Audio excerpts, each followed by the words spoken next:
Hey guys, welcome. Today I have been invited out by Private Label and we're here at Private Label Studios, and today I'm going to be making a custom wig unit using some of the tools I brought here today, and I'll show you all of that.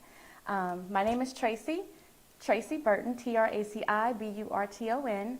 My Instagram is Crimson Beauty Salon, and it's spelled Crimson Beauty Salon. And I'm located in the Edgewood area, 144 Moreland Avenue, Suite 18. So let's get started. Today I have my mannequin bust head, and the wig cap of choice I'm going to be using is the mesh stretch cap, and it's the 5011 in black. They do come in different colors. I prefer the black one if I'm doing dark hair. You can also buy caps like these, and you can get them online. This one is easier for the client to scratch their heads when they're trying to oil their scalp and things like that. And then you have this one, which is also comfortable. It's a little bit thinner than the mesh cap. The extensions I will be using today is by Private Label. Of course, we have our 5x5 Indian hair, and this is going to be in our 14 inches. And then we have two 12-inch bundles, and we have one just in case we need it. We'll see what we do. So, if y'all have any questions, definitely feel free to ask. I am available. I will try to answer any questions to the best of my knowledge, and I will show you guys step by step on how we make our units. Now, I am a master cosmetologist, also a certified wig maker. I'm also a certified trichologist, as well as a certified luxury link designer with dream catchers. So if you need any of those services, feel free to DM me. Okay, so we have our mannequin bust head here, and we're gonna first start by putting our cap on. How we know which side the cap goes on is it's gonna be a little bit wider in here, and it bees off in the back. So the back, where it gets smaller, is in the back of the head. So we're gonna start by putting the cap on the head. And she has a large head, so we'll work with her. I name all of my mannequins, by the way. She hasn't gotten a name, so if y'all wanna give any suggestions, just let me know. So the first thing we do is we line this up. Each mannequin head, these are blockheads, you can get them on Amazon. They are lined up with the stitching. And you want to line it up so that it's pretty even, because we're gonna do a bob, and as we like to say in the beauty world, a good old bust down. A bust down, for you guys that don't know, is a hard bust down the middle of your head, right? So we start by getting our thread that we're gonna use, and we're gonna take our 5x5 closure, and we're gonna place it as centered as possible, and we're gonna use our pins. So what I like to do is I take my closure and I line it up. Even if it has baby hair, I'm gonna line it up just at that baby hair, and I'm gonna take my pins. I prefer the pins with the balls on them, because if you use your T-pins, you can get hair stuck in them, the thread gets stuck in them, and it's just a hassle. So I don't want to hassle. So we're gonna use these. When you get your first two pins in, it should look like this, and you want to pull it back so that it's flush, so that there's no gapping on the side. So you want to also take a pin to the back on this side, and you want to pull it taut like that. And if you can see that, you're going to see that that's very flush. On this side, you want to keep in the back. You want to make sure that that's also pulled tight, and this side as well. So you take another pin and make sure that it's pulled tight as well. If you have any gapping, just to show you, if you have any of this gapping like this, you want to just readjust your pins to make sure that it's where it needs to be. So you may need to pull over and down, but you want to make sure that it's flush on all sides. So you can see that it's there. Once you get that, the next thing you're gonna do is stitch it down. But I like to take this hair out of my way. And since I don't have a clip, and I normally don't, I just do a quick little braid, and it doesn't have to be perfect. You can just braid it out of your way. And for the most part, it'll stay. for the most part. Once you get that out of your way, then you're going to go in and you're going to thread your curved needle is the one that I prefer as well. So I have my nylon thread. I usually use the red spool. And you want to do like at least 1 to 2 wingspans when you're pulling it out. And then you can take your shears or scissors and clip them out of the way, or clip it off. And then you want to thread. So I'm going to put on my readers because I need to see the eye of the needle. So give me 1 second. And again, if you all have any questions, feel free to ask. I do teach one-on-one classes. If you're interested, you can always DM me on my Instagram, which again is Crimson Beauty Salon on Instagram, and I'm just Traci Burton on Facebook. And my name again is spelled Traci Burton. So once you do your threading of this, it's not anything major, but you can do it like that because it's already kind of thick. But if you want to do a double knot, I just take the 2 little bunny rabbit ears and make 1 more knot just to make sure that it does not go through your material that you're using. For me, I'm using a mesh cap, so, and then there's your knot. So I clip the long excess thread out of the way, and then we're going to start. So I start at the corner, and you're going to sew this first because you can't get this under the sewing machine without having it on the cap. So this is the first thing I start with. So I start at the very corner of the actual lace, and I pull that through, and I want my knot to end it, right? So there's my first knot, and then I'm going to do my stitching. So ladies who do sew-ins, it's going to be that same stitch pattern. So you want to hold your thread up, and you want to come through the mesh cap, not through the whole thing, but just through that first band part of it, and go under the thread, pull through, just like that, so it's going to lay flat. And so if you have too much thread, you won't be able to pull it all the way out without having to stand up. So that's why I usually typically do 2 wingspans of my threading. You want to do this all the way around. So this part is kind of tedious. I usually play some music and this is probably the longest part that cuts in on how long it takes to make a unit. For me, I have been making units now for about going on 6 or 7 years. So I can typically make a 2-bundle closure unit in about an hour or so. So as you do them, they will become faster. And the object is not to be fast, guys, by any means. You want to do it to where the client is going to be happy with your work.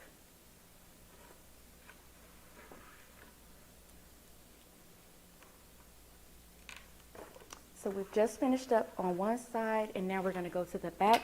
And so you can see that all of that lies flush. And then that's why it's important to have your pins in place, because if it's not, then your whole unit is going to be off. So that's one of your foundations. And sometimes I like to tilt her back so that I can see that I don't have to adjust my ergonomics, keeping my posture, right?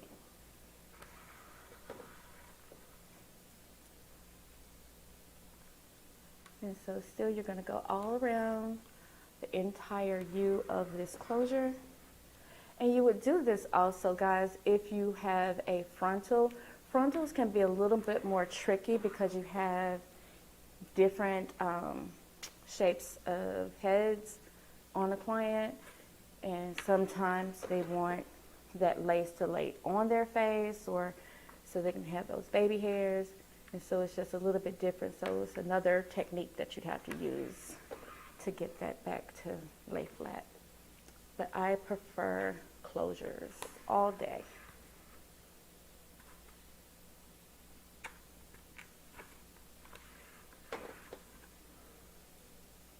I Again, we're just closing this down so that we can start sewing. And I'll talk to you a little bit more in regards to the type of sewing machine that I use and why I use it. They have so many sewing machines, and obviously you can use whichever you prefer.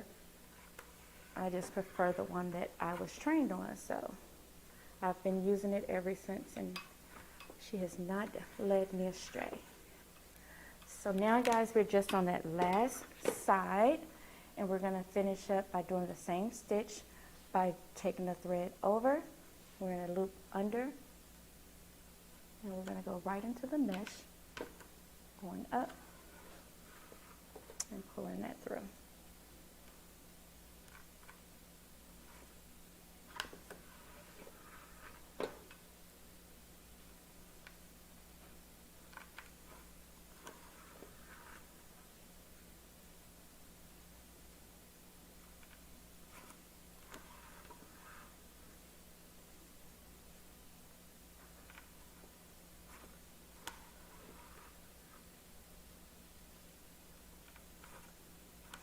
Once we finish doing this, I tend to keep the cap all sewn on until the end, and then once I'm done, I will cut what's under the closure part off.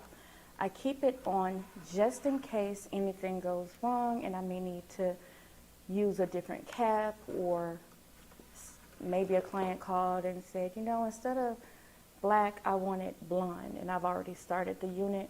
I can take it off and still save this cap and put it on a blonde mesh cap. So different reasons why I just wait to cut my mesh before I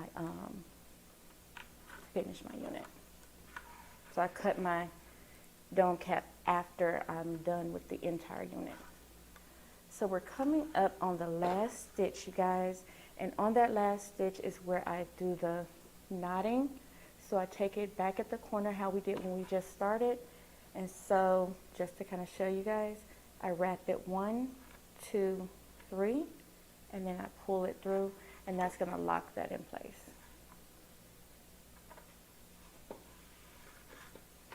Okay, now take that, and it's all cut down. It's all cut that down right there, and we can just stick that back in there. Take off our pins, and we're going to get ready to start sewing, guys. So that's how it should look. This is the part I was speaking of, that I cut this off after I'm done, and that's it. So the settings that I'm using are basically standard for my Janome is the name of my machine. I use the Janome Sewist 500. I use the C, if you have one, I use the C stitch pattern, which is a zigzag pattern. It's the first one, and the tightness of it, I use it on the number 2. So it's not super tight, it's a little loose, so the zigzag is not so tight on the cap when I'm pushing it through. So we start at the corner. The other reason I'll tell you about this machine, which is why it's one of my favorites, is this level right here. So when making wigs, especially if you're going to use one where you're having to double or triple your wefts, I like this feature especially because it lifts up higher and you're able to pull the hair out of there. So I like that feature on this one. All of them don't do that, so that's why I really like the Janome. Is spelled Janome, and it's the Sewist 500.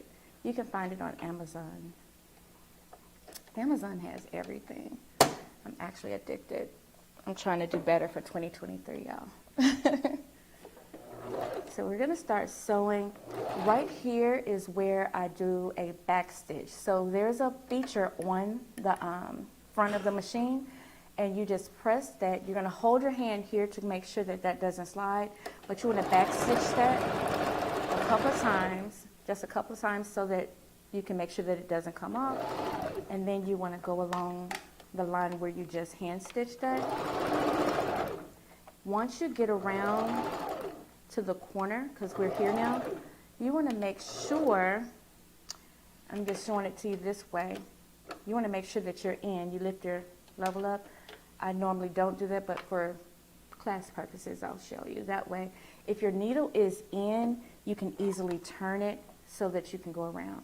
Or if you've been doing it for a while, you can kind of flow with it and turn your material around that you don't have to stop and go. But it's another way that you can get that done. So we're now on the back side of the closure.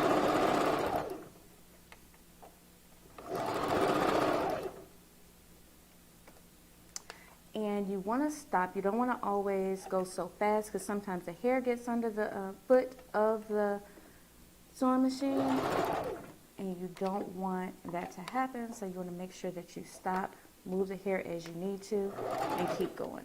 So we're just here at that corner again, and you want to make sure that it's in there, and then we're starting on that last straight side. So we'll go ahead. Pull, oh, sorry. So if y'all can see that, sorry about that. And we're just along the straight end. We're at the end again, so you also want to go in and back stitch here. And then you're done. You lift that up, roll it up, and you take it out and snip it away. Okay, so now this is all stitched in. Again, I wait before I take this off, and so I'm going to sew the entire unit just like that. It's okay that the braid came out because now I'm going to get to the meat of this unit. So to turn it around again so you guys can see.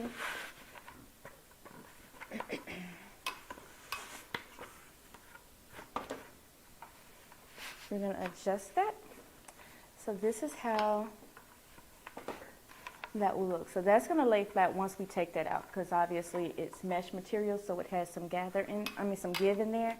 So once we take that out, this will lay flat on the client's head. Now this is the back part of the unit.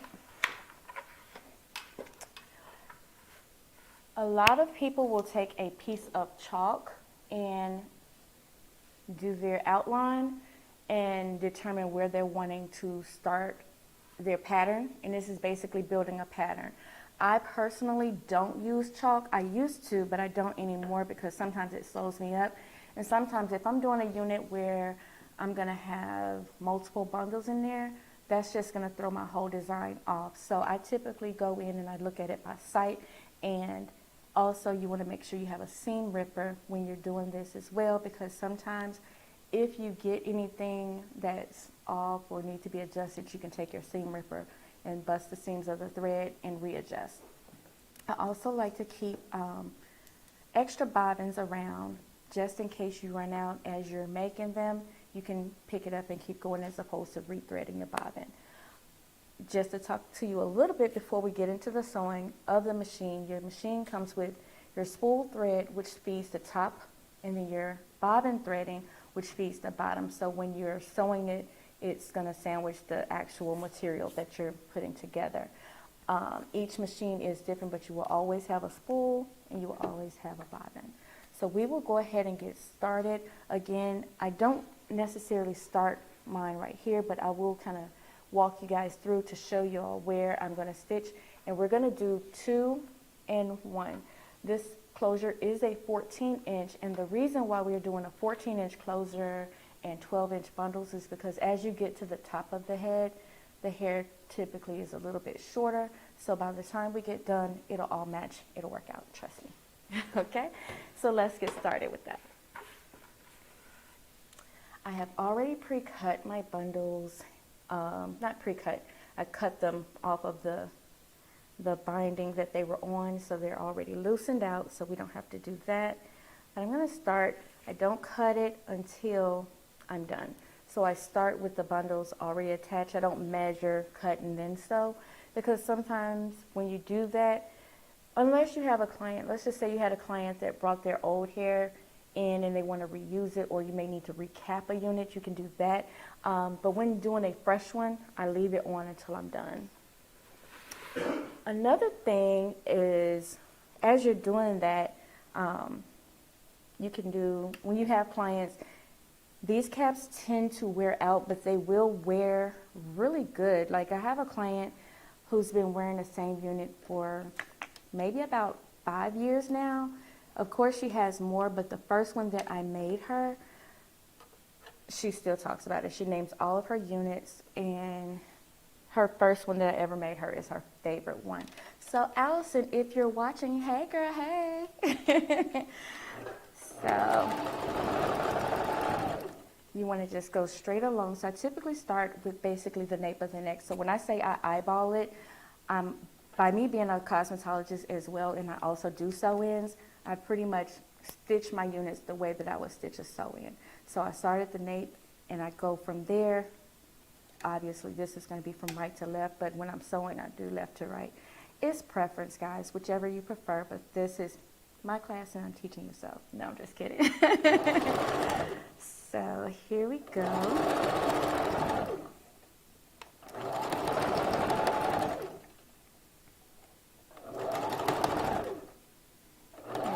About the same part, and then I do a little back stitch and I take that off. I take my little shears, and I got these also from Amazon. So like I said, Amazon, they have everything. You can just snip that away, and I'm just going to keep this in my lap just for my purpose so it'd be easy for me to grab. I'm going to show you guys on the mannequin, and this is why I do this. So I basically cut the thread so that it can make your job easier in the end. Sometimes I do it at the end, but just to show y'all different ways, you can do this now as opposed to waiting to the end, but I typically wait to the end to do the cutting of the thread.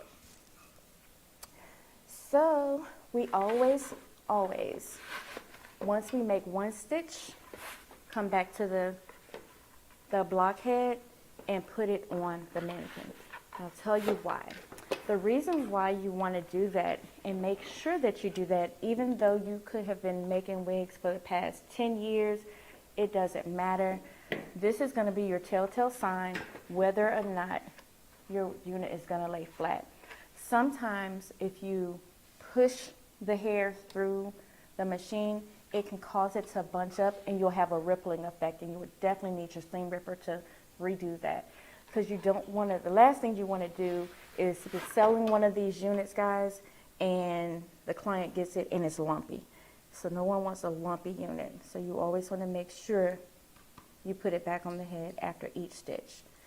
So I'm going to get 2 bundles in here. I'm going to put them fairly close together, just so it can be nice and full. Most sew-ins, they want 2 bundles, and some of y'all be wearing 3 and 4. I get it, but with a bob, you don't need all those bundles. So that happens. My thread came out, and I'm glad I still have my glasses on, because that little needle eye is very small. Once you start doing this for a while, you can hear your machine and know what's happening. So when I just pushed the pedal, I could tell that there was no thread in there, the way that it sounded. So I went ahead and reattach that, and now we can go again, okay? So we'll just start over, and there you go. And we back stitch, and then we go right back at it. You also want to make sure that you're not bundling your cap under there, because you don't want to stitch it together. So you want to make sure that you have a flat surface, and you want to make sure that it's nice and straight. Again, that's what the chalk lining would be for, to create a pattern. But if you're pretty technical and you're looking at it, you can eyeball it.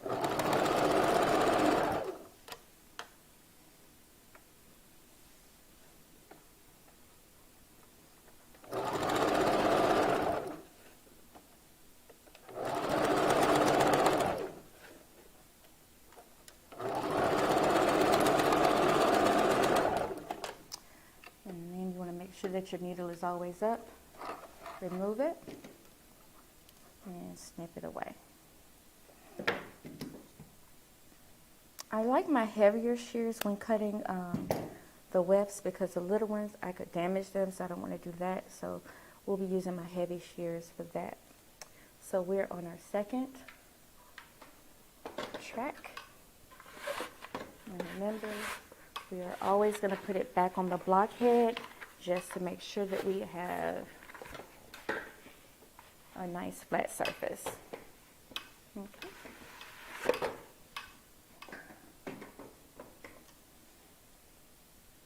Definitely, if anyone has any questions, please feel free to ask away.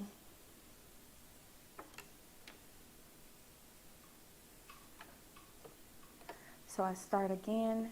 I start right there at the corner. As we go up, just like what you would do in a sew-in, this is going to be on your temple. So you want to start angling it just a little bit so that it gives it a nice flow. You don't want your tracks to be straight across once you get to around where the ear tab would be, because you want the hair to flow. And they want these units to look like it's a sew-in or it's their real hair. So you definitely don't want to have a straight line of hair going, because that's not how our hair grows in.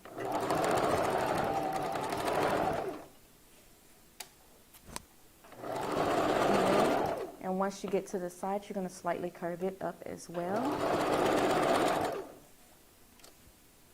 And again, that's why you would have a pattern drawn if you're not familiar with that, so you can make sure that you see what you're doing.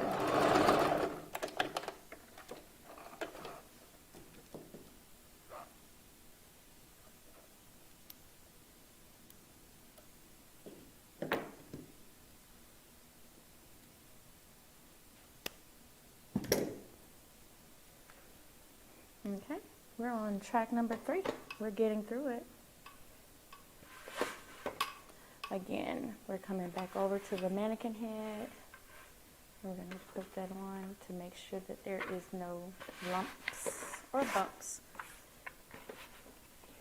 And just to show you guys, nice and flat. And this is the angle that we're going to start going up, so that when the hair comes around here, that it's laying flush. And you don't want it to go that way, because no one hair grows like that, right? And so this is where I was saying too, that you can either cut these threads now, or you can wait until the end. Totally up to you. I like to get all the hair in typically and do all my last customization. Those are like my little final tweaks that I do once I'm done. Especially if I get that call late at night and somebody wants a unit made at 8 o'clock and they need it available at 9 in the morning. We don't have time to do that. Throwing that shot to Mikey, because that's what he did to me. So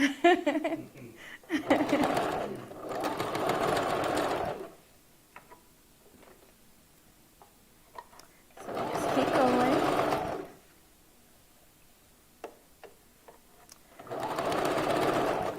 And so I wear my glasses for closer vision. And it seems to be working, so that's why I hadn't taken them off. So I'm putting these kind of close, guys, because I really want to get both bundles in here.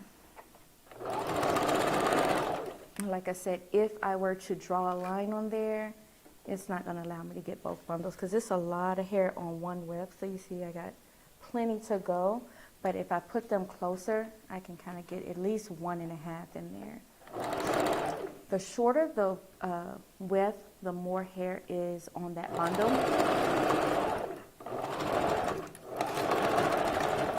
And usually bobs, I get some clients, they only want their bobs done with 1.5 because they don't want a full thick bob.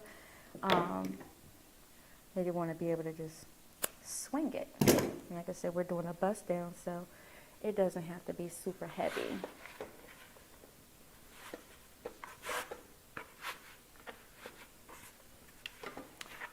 Okay. Like I said, I always go back to the blockhead. I never go straight through.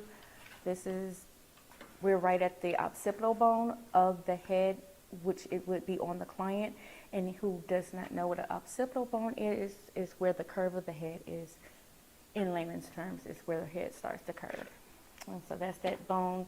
Some people, I know my mama used to say your egg head. That's the egg of your head. So that's that. So you want to make sure, again, that you're coming slightly slanted. That way the hair flows nice there for you. So we're going to start with our next one. We're just going to keep going until we get to the end. We take our next one. And just to kind of show you how close I'm getting, pretty much right there at that last one.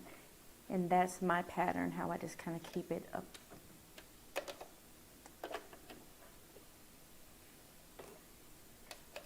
So we're going to still keep going.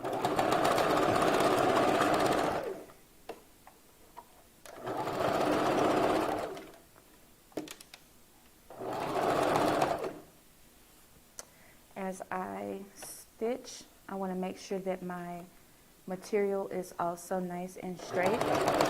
I'm letting the machine do the work. I'm not pushing it. I'm not pulling it. As I push the pedal that's on the floor, there's little teeth that's under here that's feeding the machine, and it pulls it. All my hands are doing is guiding it. And I take this part, and I'm just making sure that it stays flat. So there's no pressure from my hands at all. Like if I were to do this, it's going, but I just need to guide it. So as I guide it, it feeds through. I make sure my material is straight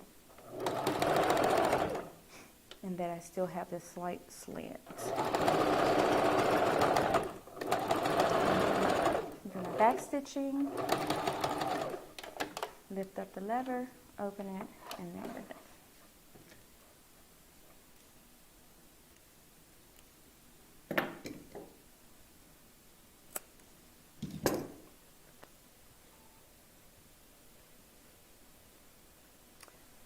Again, never forget to step. You always, always, always want to do this. You can see where you are now. We're making a unit draw. We're halfway there. We still have more hair.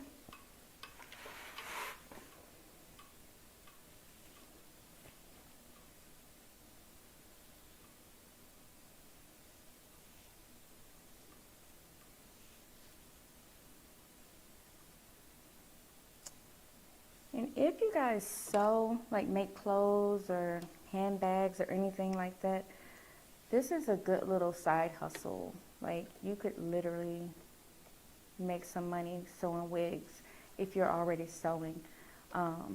Maybe take my class and get brushed up, but you can definitely make some side money. Yes, you can sew these by hand, but they're more durable when you're using your sewing machine. Do a quick little back stitch with that. And just keep it. So you have a question? Sure. Is this glueless? This definitely can be a glueless, being that it's used on a mesh unit.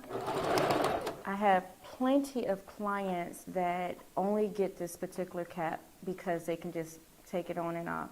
Actually, my niece loves this unit. She calls it her thinking cap. Good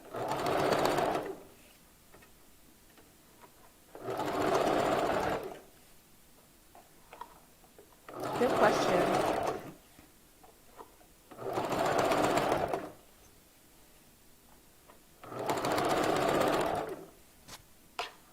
You also want to make sure when you're making them for clients or yourself, you want to take measurements to your head. Most people, head measurement is going to be either a 21 or a 22. If you have a 23, sorry guys, you do have a large cranium. But it doesn't mean we can't make a unit for you because you're special too. Another question. Sure. Where can I sign up for your classes? You can actually DM me at Crimson Beauty Salon on Instagram, and I will get your information and we can go there. Just give me your name, your handle, and your phone number, and I will definitely give you a call back and we can set up a class. So again, you see how flat and flush that is? This is why you want to always make sure you put it back on the mannequin head when you're using this method of stitching with the sewing machine. Because think about it, if you were sewing this by hand, it's already going to be on the cap. So you don't have to do that. But when you're doing this on the machine, if you just make this and keep going as you're going, you don't know where you are. So for me, this is my guide as opposed to using a chalk to draw it out. So I can see where I am. I know where I am in the process. I know I have about this much more to go. I have this much more, so I know I'll get my 2 bundles in, because this is going to probably take me to about right in here. Sometimes if it's really late at night and I'm making a unit and maybe this is all I have left, I'm thinking, how close did I put these back here? Because maybe I need to pull something and stitch it in there to get it full. So it's all kind of tricks of the trade. You can get these, I go to Joann's, or you can get them from Walmart. If you're really just trying to finish up fast or see how much more you have to go in measuring, I'll take 2 pins and I'll just, before sewing it, so I can kind of eyeball how much more I need to do, I'll do that, right? So that's 1, and I may take another and do this, and that's about 2, so I know I got a good 3, and then I did that with a pen to kind of see where I am, so I know I can get at least another bundle in there. So when I'm just trying to gauge it, that's something also that you can do. But because I've been doing this for a while, I just keep going. But like I said, there's so many different tricks that you will pick up as you've been doing it. But in basic learning how to make a unit 101, you can ask any question and we'll get you there. I am available. I have some students that I have taught, and they've called me back and like, hey, I did this, what can I do? And typically we'll either jump on a FaceTime or anything. I have students that I even call if I had made a wig in a unit or a unit in a while, and I'll be like, what did we do? Because it'll be late and I'm like, I can't remember everything because I'm always busy, but you're never too much to not know, right? Like, I'm very humble in that way where I'm not gonna feel like I know everything. So I don't mind calling one of my students like, hey, what did I tell you to do? I might have forgot. It comes with old age too. That's why I have these glasses on. So sometimes you forget, you know, but it never hurts to reach back and say, I need help.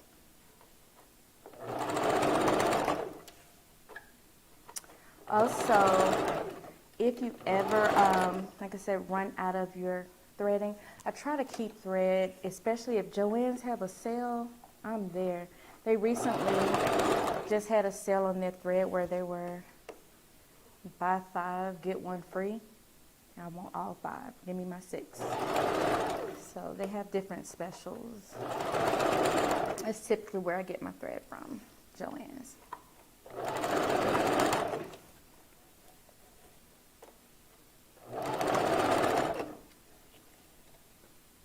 But Walmart's selection is just smaller to me, so I like to go to where they have a lot of options. Because if I were doing a blonde wig, I would use a beige thread. If I were doing a red wig, I would use a red thread. So it's best to kind of have a variety. Same with browns and all your different colors. Now, if you're doing like your fashion colors, usually like your greens and stuff like that, most likely you're going to be doing that on a 613 bundle. And if you're doing it on 613 hair, sometimes you still want to make sure that your thread is camouflaged. So you don't want to have a blonde 613 color unit and then you platinum it out and then you got black thread. That does not look good at all. Trust me. So here again, we're as expected. And we have our our bundle. We're still on our first bundle. And like I said, if I wasn't talking and showing you guys me making this step by step. It takes me typically about maybe 30 minutes for the first bundle and another 30 for the second bundle to put it all in. And then I'm pretty much done within an hour. So depending on, I'm gonna go ahead and cut this one, guys, because it's underneath the cap. That thread. Yeah, but typically it doesn't take long. Like I said, if you have music going, especially your favorite song, you just tune everything out and you go. Or sometimes I'll call my best friend, Melanie. She knows. She'll go, "You making a unit?" Yeah. She'll hear it in the background. I'll call Aisha or Gina also. Everybody knows when I'm making a unit, because sometimes you get bored and you just want somebody to talk to, and when you're just at home, you're like, who's up? And so I got my girls that I can call, and they'll sit up and make a wig with me. Now I heard that noise in the machine, and I'm gonna keep going and see if it does it again. It looks like everything is okay, but I listen to my machine and kind of become one with it, right? So there's different sounds that the machine makes, and sometimes the bobbin can get caught and do something crazy. It's fine, but I'll show you what I mean.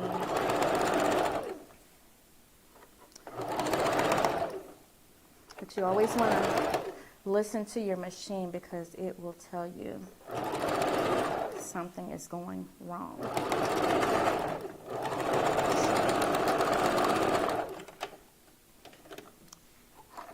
So I come off, snip that out, and we just basically, it's repetition.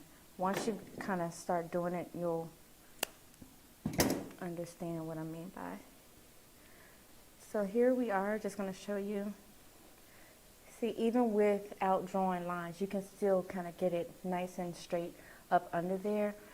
But like I said, it comes with doing it a long time and you're wanting to get all your bundles in. If I were to draw lines on here, y'all have about 8 tracks at the most, and they'll have like these thick spacings. And some people don't want thick spacings, so I want to put it all in. Make sure we get it nice and flat. And there you go. So this is about our last track that we're going to sew on this particular bundle. And it looks like it's going to have just enough. And any scraps, sometimes I keep them and sometimes I don't at the end.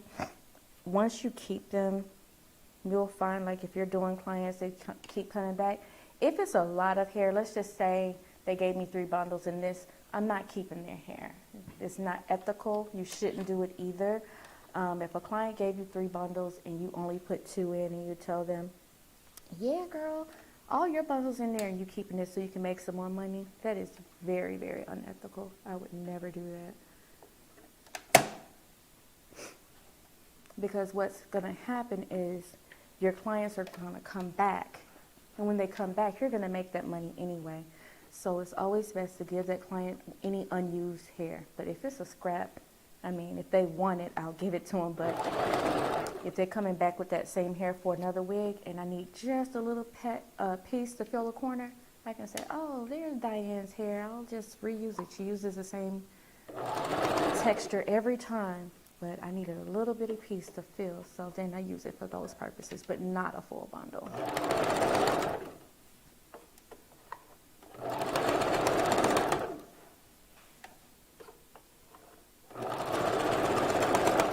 Any other questions?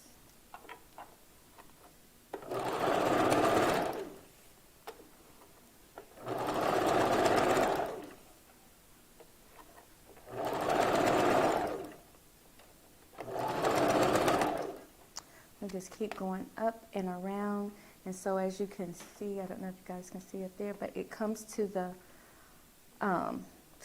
top where the closure starts, as you heard, And there is a difference from the closure unit versus the frontal. Now, on the frontals, you will go straight across as opposed to curving it. Why? Because the frontal is already there, so you don't have to have it curved. So this is what I mean by scraps. If the client wants this, then I'll give it to them. Sometimes they'll go find somewhere to put it. But other than that, I'll just either keep something that is that small, but if it's a full bundle, you're gonna get your bundle back. Because you can use it in the next unit. And we don't wanna waste any hair. So here again, we're almost done, but you see it's still flat. And now we just basically have one more bundle to add. And so it's basically half of the head, so we'll get this all in.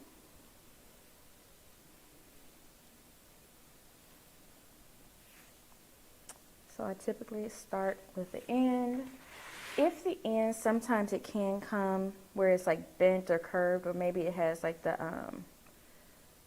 top where they stitched it, and you don't want that on there, you can cut that little piece off. Because you don't need that, because you want it to kind of lay flat.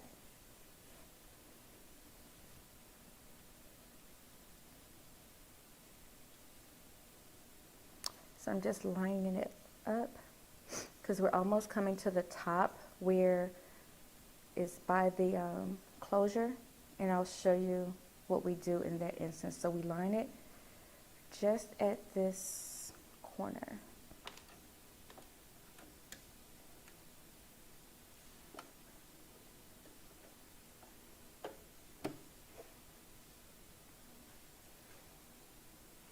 I have a question.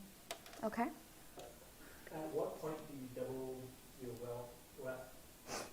Only reason why I would double my weft is, one, if a client is telling me that they have 5 bundles and they want all the hair in, or they have 4 bundles, or sometimes even 3 if they have shorter hair, and maybe they want like a long bob, like something that's maybe shoulder length or so, then I would double it. When you have, so to answer it shortly, when you have more hair than cap is when you would double it, if that makes sense. Right now, like if you said put 5 bundles in here, I know 5 bundles is not gonna fit just doing it row by row. It's gonna be kind of bulky. I can show you guys how you would double a weft if you needed to. If you needed to double a weft, what I prefer to do is before I stitch it on the cap. You would double it if you're wanting the hair to be super thick, but this is raw Indian hair, so it already has its own thickness to it, and you don't want to take anything away from that on a bob. But I'll show you. We should have some hair left over, but I'll show, if not, I can show you on here how you would double a weft. But I prefer to double it before I stitch it. I wouldn't stitch it on here and then take another track and sew it on top. That's kind of double working.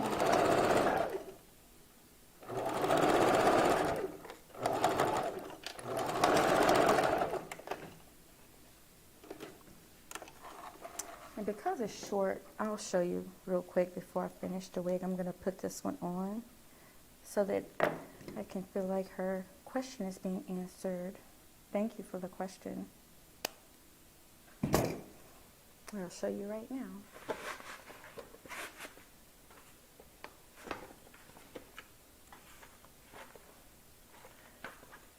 So there you see we're basically at the top and everything is still smooth, and you want to always make sure you do that. So let's just say, I'm going to give you this example because I'm pretty sure we won't need it. I'm going to cut it,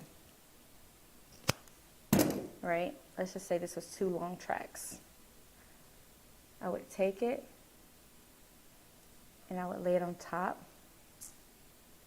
And like I said, I do use the zigzag threading or stitching, and I would lay them like sandwiched together, and this is how I double my tracks, and I do this before I start, so if everybody can see that it's kind of laid right up under each other, and then you stitch it. But here you're going to be more tedious because you're going to make sure that the thread gets both sides.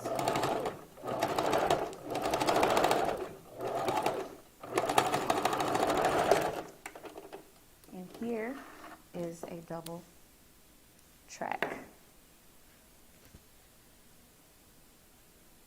You can see the stitches on there. And then when you would go to the mannequin or to the weft, this is doubled. And that's when you would do that. So it still lays flat. So that's why I wouldn't do it on the actual head. I would double it first. And so there you can see that that's an example of how that is. So this is my next bundle, or we're still working with this. So you see we have plenty, and we'll get to the top. Good question.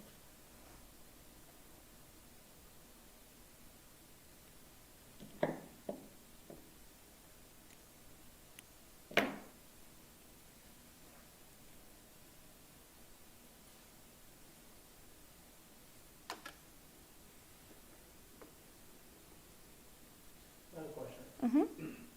What type of needles do you use on your machine to sew the weft? Sure, I use, I'm going to spell it for you. It's SCHMETZ, Schmitz, and I use the jean needle. But everybody's needle will be different based on your type of machine. They do have all-purpose machines. All-purpose needles. And so this one is an all-purpose needle, and I'll show you this as well. I use the jean needle specifically because it's thick enough that it doesn't break or bend when you're having it, but you always want to keep one handy. So this is how it is. It's flush here, and it goes into your sewing machine. And if you have the instructions on your specific sewing machine, it'll show you how to needle it up and thread it and all of that. But I get these from Walmart, and you can get them at Joann's. But I know I got these at Walmart. I keep saying Walgreens. Maybe I need to go pick up a prescription or something. But yeah, I like having some extra on hand because if you're using these caps here, these caps have ear tabs, and on the ear tab, there's a wire in there.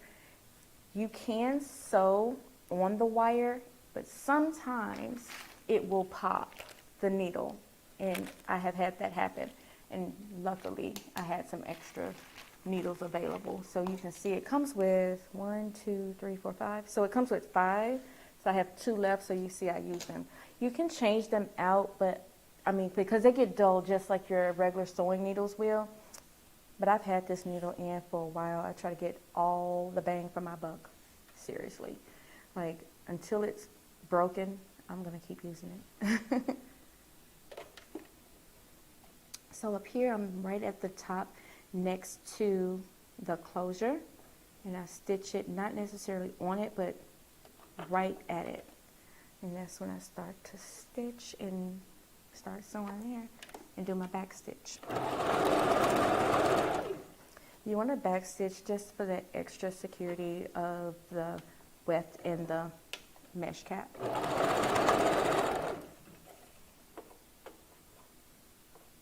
Question? Okay. Do you sew on the band? I do sew on the band. Only along the sides. There is almost impossible to not. Necessarily on the back, I don't stitch it all the way around on that, but it does get tighter to the client, or more secure, I should say, as you are stitching. But yes, you do sew on the band, but not completely around. You're only going at the ankle, so it kind of goes this way around on that band. But yes, I do.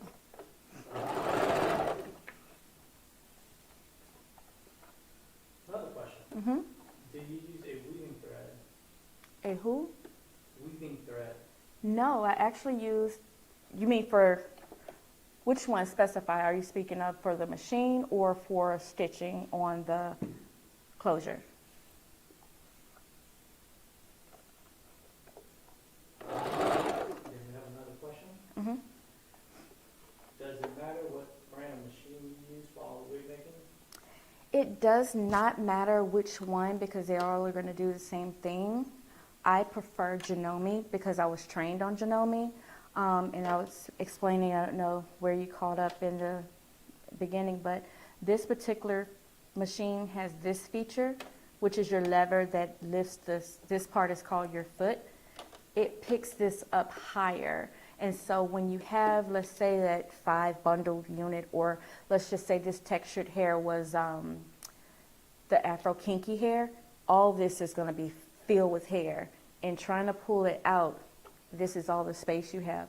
All machines don't give you that extra footing to go up, so I prefer the Janome for that reason. Okay, so these are clarified for the machine.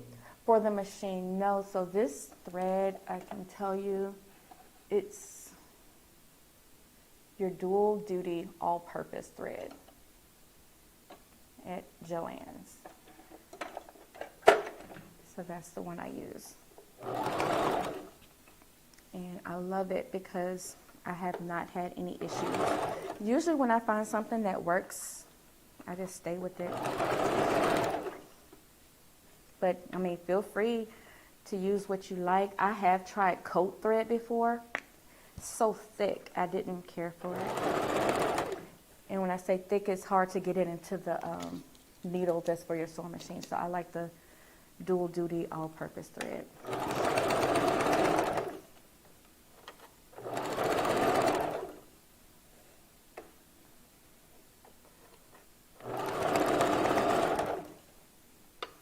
Good questions, guys. Any other questions? Another question. Mm-hmm. Is your machine a heavy duty or standard? I'm going to go with standard. I got it off of Amazon.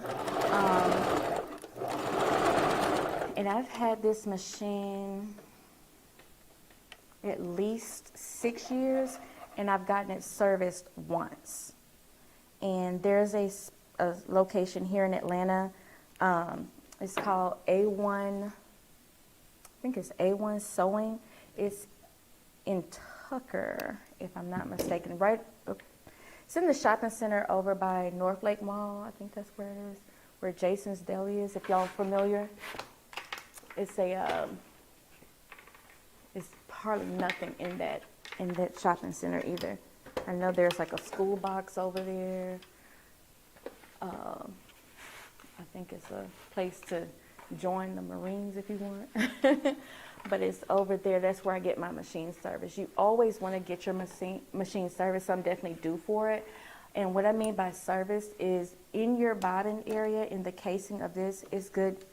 Once you have a sewing machine, like I said, you become one with your machine. I undo this. I have my screwdriver, which I should have brought it to show y'all, but I take this off. I don't use the air gun like how you do with computers. I'll just blow really. They tell you not to use that machine, that little can air thing, but I blow, and then I have a little duster, and I take it and I dust out of there because the thread cotton can build up and get caught up in there, and that's why you get it serviced. And they're pretty good over there at A1. They will get your machine back, and they treat it like it's a baby. I love them. I mean, it's like dropping your car off at the shop. They'll call you when it's done, and it's usually, depending on their backup, they'll call you, tell you it's done. It took like maybe a day or two. So if you keep up with it and take care of your machine will take care of you, as they say.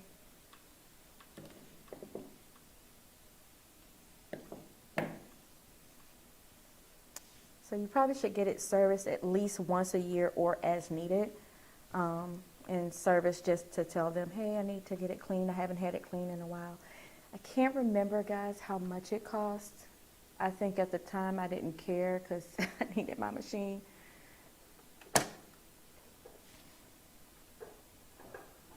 And like I said, you can hear it and you can tell when it's not working. Just real quick, I'll show you.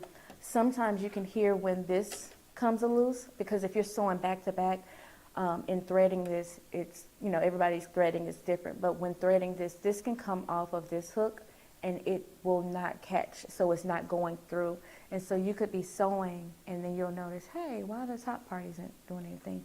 So the bobbin, which is the one that looks like this that goes at the bottom of your sewing machine, is what's stitching the under part of your machine, and this one is stitching the top part. So you can kind of hear that when you're sewing. Like I said, once you have a sewing machine, you start paying attention to the sounds that it makes.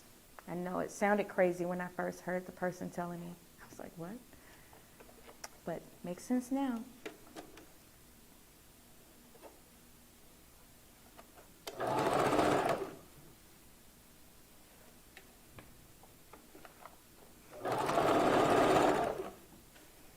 We're almost done. We're like really at the top. This is probably in the crown going towards the apex area of the head.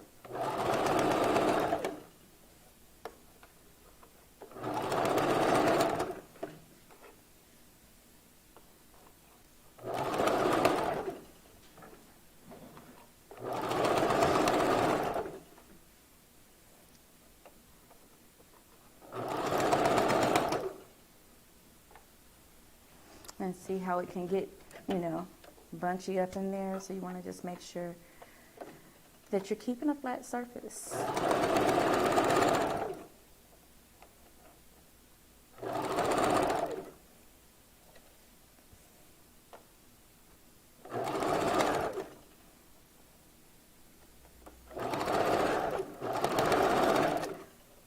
Non-relevant, I'll mention my nails. I was going to say don't talk about my nails. I'm going tomorrow to get my fill-in. But my nails were done by Krista at Cured by Krista. And she's also at the Salon Lofts I'm located at. Again, my location where I am a master cosmetologist. And so I do hair at Salon Lofts located at 144 Moreland Avenue. Shameless plug, Suite 18. And Krista's located over there too. Yeah, the Facebook user saying, please share your Instagram handle. You're an amazing teacher. Thank you. That's so sweet. My Instagram handle, again, y'all, if it's not up there, is Crimson Beauty Salon. So here we are. Like I said, we're just at the top of the head, and we're right almost about to be done. So we have about this much left. But like I said, if you keep going this way, you can tell where you are and you'll get through it really quickly, actually. So I did the other end.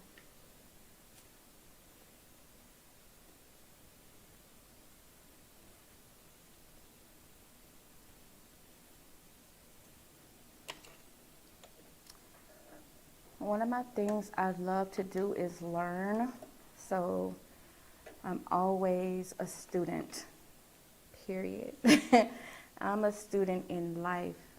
I mean, anybody can teach you. You can learn from anyone. So I love to learn. So I recently got certified in trichology, which is the study of hair loss, which is why I kind of got into doing units. I am certified to do medical units as well. So if you need a unit made, I can do that for you as well. And Aetna is who I'm with right now. And I'm waiting to hear back from a couple other insurance companies. But yeah, we can get your unit made. I just need your prescription if you have alopecia or you're suffering with alopecia, or if you need a consultation. If you need a consultation to see what's going on, like I said, I am a certified trichologist. There's different types of hair loss, and we can definitely help you out. And when I say we, I mean me, she, her, I. It's all me.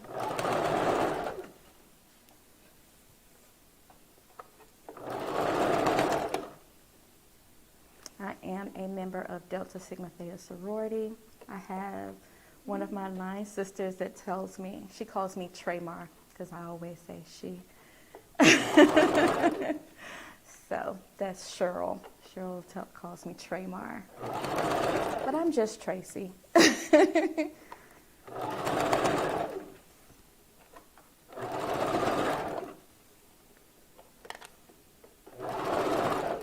We have our Founders Day coming up, so ooh, to all my sorors.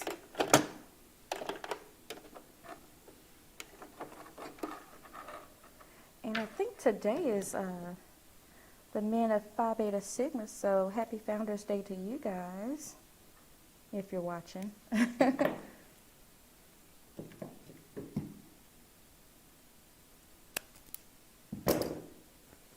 So once we get to the top, and we've already closed that in, if you guys can see that, I just still keep my slant going. So sometimes the sides will match. I'll show you on here. Let me see if I can put it back on here.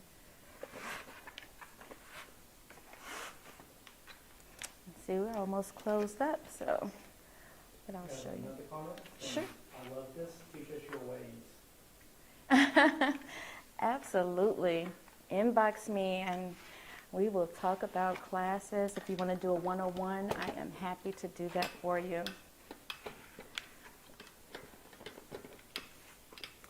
So again, we're still nice and flat and we're almost done. You can also do U parts with this method, V parts. A lot of people are going more towards the V parting. I like the V parting as well as opposed to a U because you can kind of lay it a little bit flatter when you're marrying the two hairs because it goes like this, and so you can part it over without having to have so much gapping. When you have that U that's here and you only have a little slither of the natural hair out, it's kind of hard to cover. So as you do that, you'll kind of say, oh, I see what she means. And it's funny too when I get a client, because I do ghost wig making, if anybody knows what that is. It's like I'll make a wig for a stylist, and I have special rates for my stylists that need a wig made for their client. They may not have time to sit at a sewing machine, but they want their clients to experience a wig, and I'll make it for them.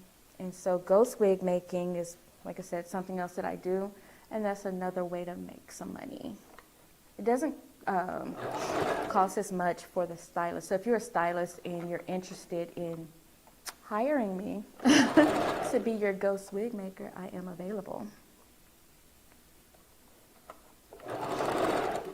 But all I'm going to do for you, honestly, is just put the hair on the cap. I'm not cutting anything. I'm just going to give it to you raw.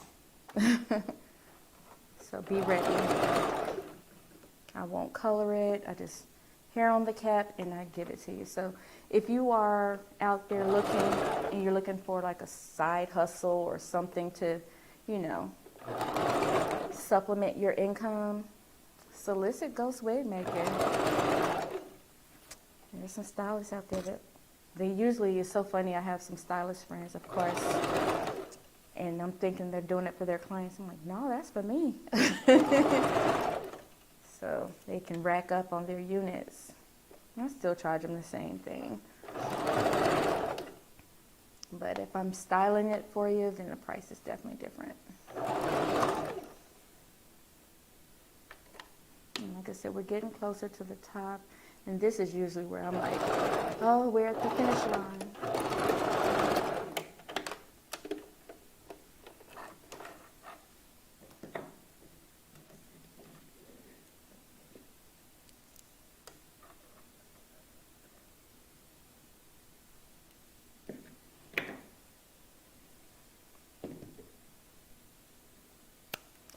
And see right here, you probably would be like, why do you have to put it back on that mannequin? You only have a few more. Just keep going.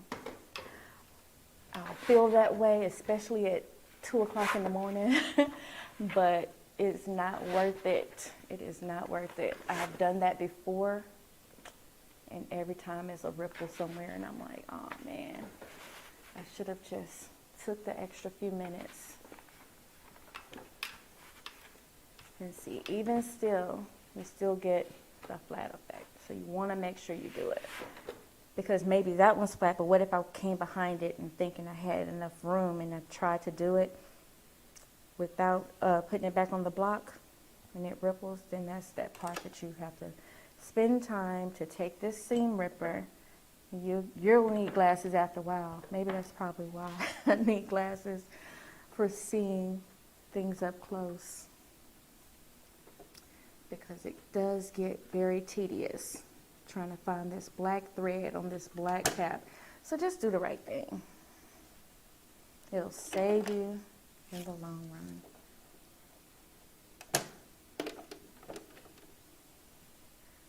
Thought I had it in there. So what I'm doing, guys, is just lining it up with the closure. And I need to straighten out the hair, so when I close this down, I'm trying to stab it with my needle so that I can straighten out the hair without pulling it from under there. So I'm almost done, and I'm trying to get it as close to that cap as possible. So I'm going to start again. And we just keep going until we get it all of the hair on the cap. And we turn as we go. So some of the lessons that I'll teach you when I'm showing you one-on-one, we won't even go to the machine first. We'll go and do some circles. We'll draw circles. We'll trace circles. And that's to prepare you for this part. So as you're up here by this, which is why I was saying to make sure that it's flat, because at this point you're kind of making sure this is taut and then this is going around it, because let's say you left it like this. This is bunched up because it's laying in a weird position. But I know that it's bunched up, so I'm going to pull it to where it's not bunched up and that I can see this being flat. So now that this is flat, I know it's okay to sew, and I can kind of keep going. But I'm making sure that it's flat as I go around, because if I don't, that's when you start getting your gatherings and things like that, and that's what we don't want. So we pull that, but I'm not doing anything to the hair. I'm allowing the hair to feed through the machine. My pulling is going to be just on the cap to make sure that it's stretched flat. If that makes sense. It makes more sense when you're one-on-one, so you can kind of see it and ask your questions. And I'm not one of those teachers where I'm just going to do it for you. I'm going to show you, and then I'm going to let you do it. I feel the best way to learn is for you to do it yourself, and then let me kind of critique it and then show you how to make it better or do it different. But I want to let you do it so we can see where we need to make any changes or corrections. Because if I'm doing all the work, you don't know where you would mess up, you know? Mm-hmm. It's kind of hard because it's going to flow up, but yeah, it's okay. Yeah, it kind of, because we're at the end, and this is where it starts to kind of get bunchy there. But we are almost done. We're like so close. So close.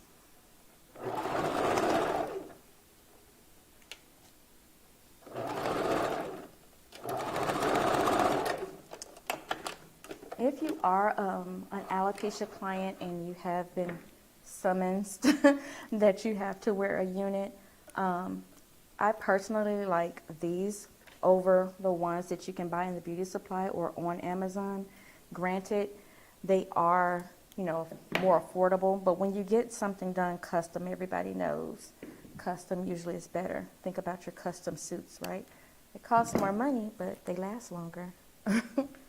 So that's what I would tell my clients if I was trying to sell them my unit versus an Amazon unit. And typically they go with it because they want to get something that's going to last.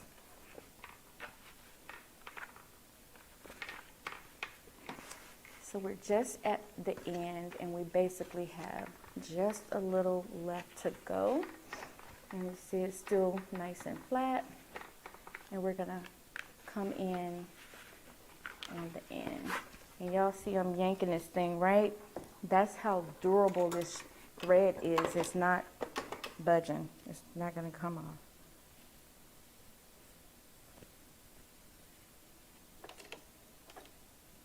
I also make sure that my thread is kind of there and going to the back because it's going to feed in through there.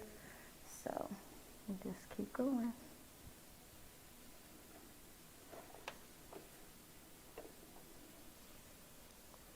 And so you see I have about this much left.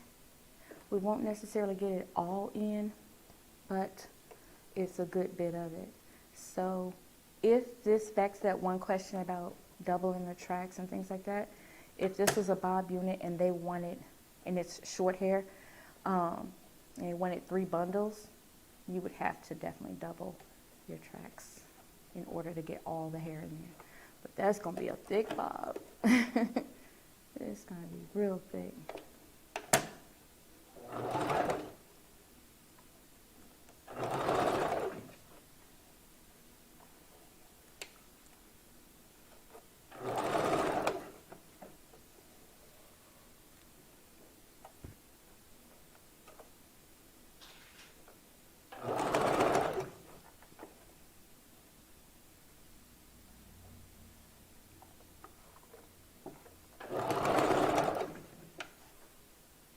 Any other questions as we come to a close? We're almost done.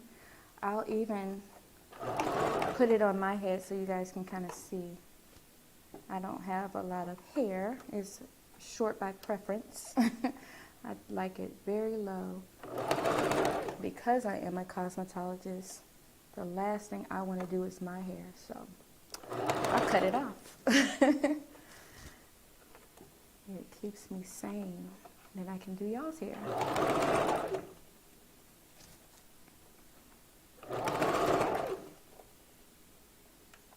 I couldn't imagine having to get up every morning to do my hair just to go do everybody else's. I don't know. But I love what I do. I absolutely love what I do. So we are at the end. I believe this is kind of probably... Actually, let me do one more stitching right here. Probably going to do like one more.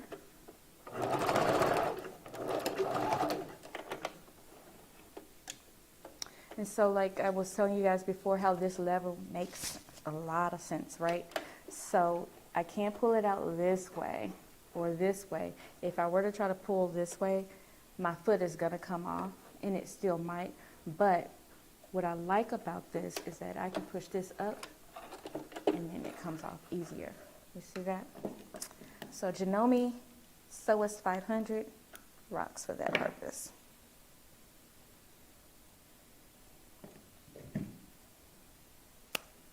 I think I've seen a lot of people use like Brother, and those are cool and not expensive.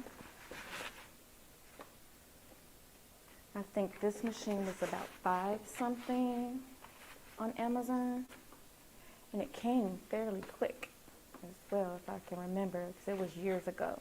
So I'm at the end. I can either make this be 2 more little straight tracks, which let's say we didn't need any, I didn't have any more hair, this would have fit perfect right there. Or actually we could do, since it is 2 tracks or 2 bundles, we could do that, but I'm not, just because I've sewn this this way the whole time. But if the client wasn't in front of me and that's all I had left, that's what we'll be doing. But this client is paying me for 2 full bundles, and that's what we're doing. So we'll keep going.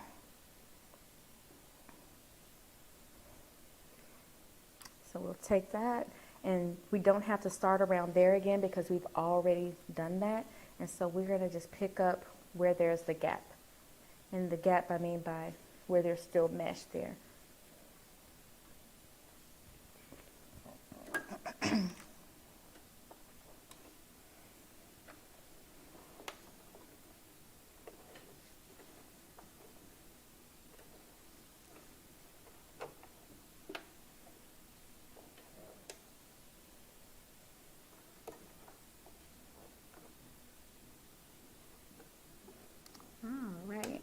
Start this out. Again, we're still making sure that all crosshairs are out of the way. especially from the closure. And then y'all can try to see, try to make it. We'll probably do one more just to make it nice and full.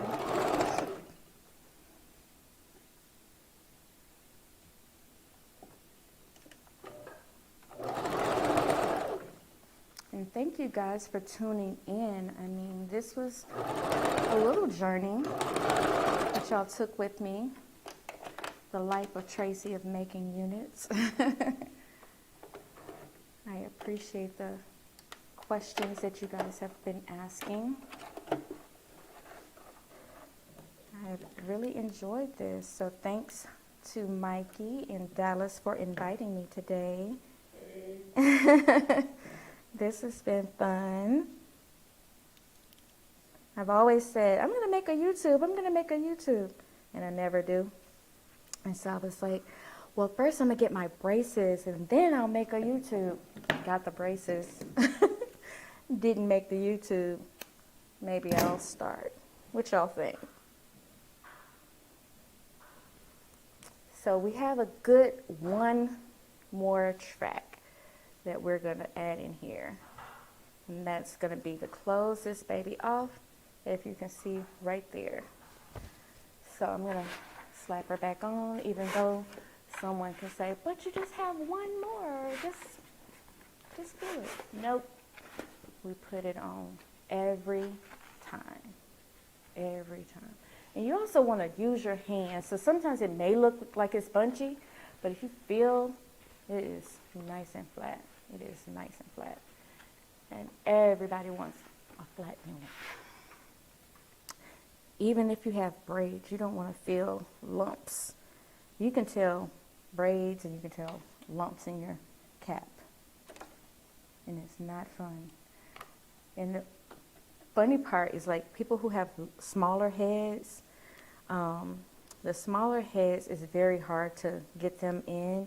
So typically I'll use like one of these because they come in small, medium, and large. I use these sometimes, but I don't like those. They're a headache. I mean, I like it for the client purpose to be able to touch their scalp. The reason why I don't, because getting that plastic out, you can use your blow dryer and that will melt the plastic. It's the irony in having to tediously get the plastic out. Like, I'm charging extra because I don't want to do it. That's just me.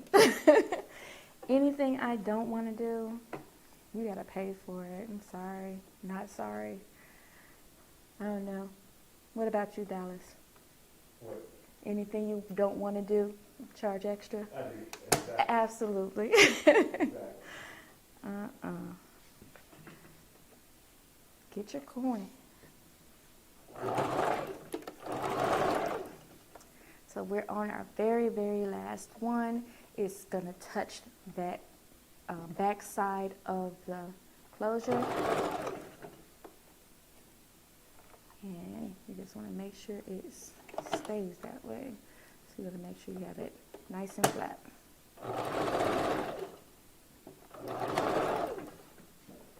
And so sometimes you may take smaller bursts of your stitching just to make sure that it's even. So like I said, it's not how fast you finish. It's making sure you finish a good product.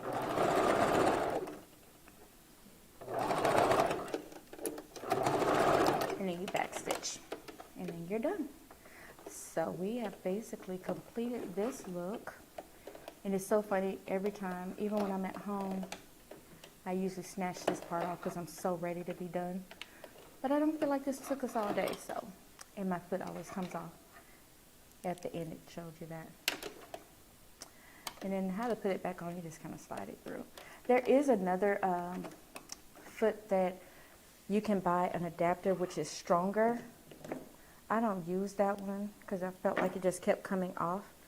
So here's where I cut my final. I'll show you guys how much I have left over. So this is all. This is it. So we basically got 2 good bundles. This is a little bit over a half. So a bundle and probably, what is that, baby? 1/4, and then this one from the first bundle. So this I would ask the client if they want that. Sometimes they go, I don't know what to do with that. You keep it. And when they do, that's music to my ears. But I do offer it to them. So this is your full unit that has been complete. Now she has to get customized. So we put this back on and make sure she fits.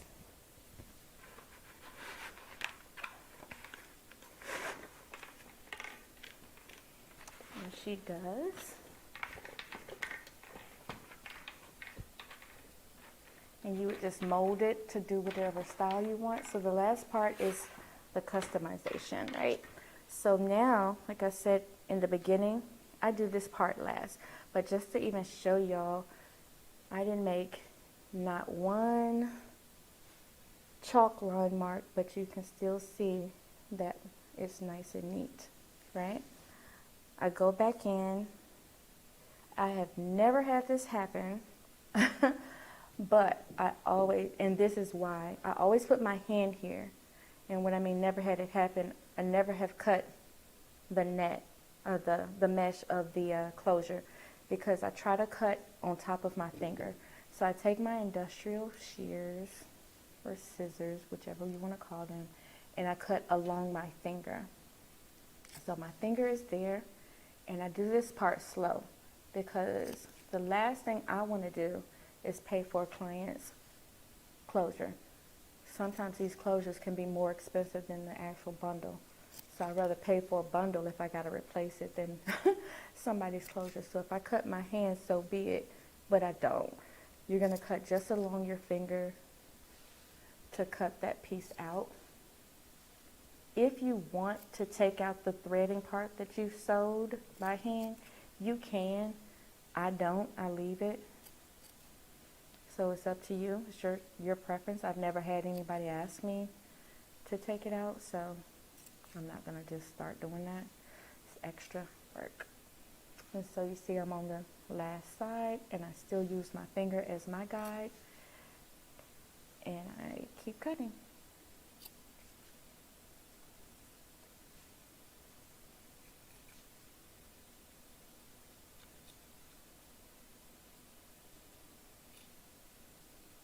And my hand is still under there. I'm trying to do this to show you guys. So then that's out. So then you have this little piece there. Someone asked me once if you can recap and just replace the closure. My answer for me is no. I would never recap just to add a closure. Reason being, because sometimes, yes, the closures do get patches or bald spots and things like that, and you want to just flip it out. The only way, it's really hard to do it. The only way that you could possibly do it, because you see how this now is wide, and you see where this part is not as wide. You see how it now looks like this against that? How? You can't. You would have to try to stitch this down some kind of, it's going to be too hard. So your best bet is to seam rip it all off, recap it, get another one of these, and do your new closure and take this hair off. And when I do that, I do it one by one. And for me, it works better because now I know when I'm going to be done. I know how many more I have to go, that whole thing. So I never will say, yeah, I can just put a cap on, and I charge extra for that too. And so when I say I go back in the end, I just can take those end strings and gather them together and just clip off any of those. Any of your underneath work. So you see how you have those threads. I gather them together, and it's usually, pretty quick. You don't have to do a whole lot of thinking towards it, but it's your final customization in regards to cleaning up your cap work, taking out those little threads. But we are done, y'all. We have come to a close as promised. I will slap this on my head just so I can make sure it fit. It has not been molded, so usually I would wet it and put my part in the middle so it can lay nice and flat. But again, let me show you the inside.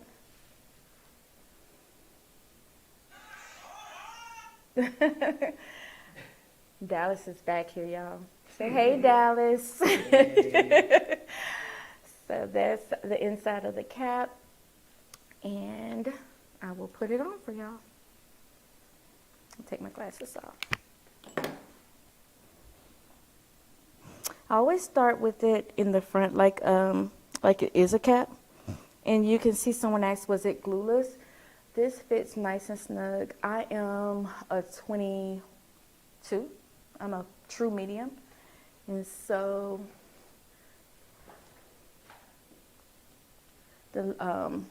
this part hasn't been cut off, but you can actually see it lays just right. There's my ear tab in there. Nice and secure, nice and flat. If I needed to run to the grocery store, I could. I'm looking over here because there's a mirror, right? But yeah, this is it. This is the full finished look. I'll show you the back. A true 12-inch. A 12-inch unit.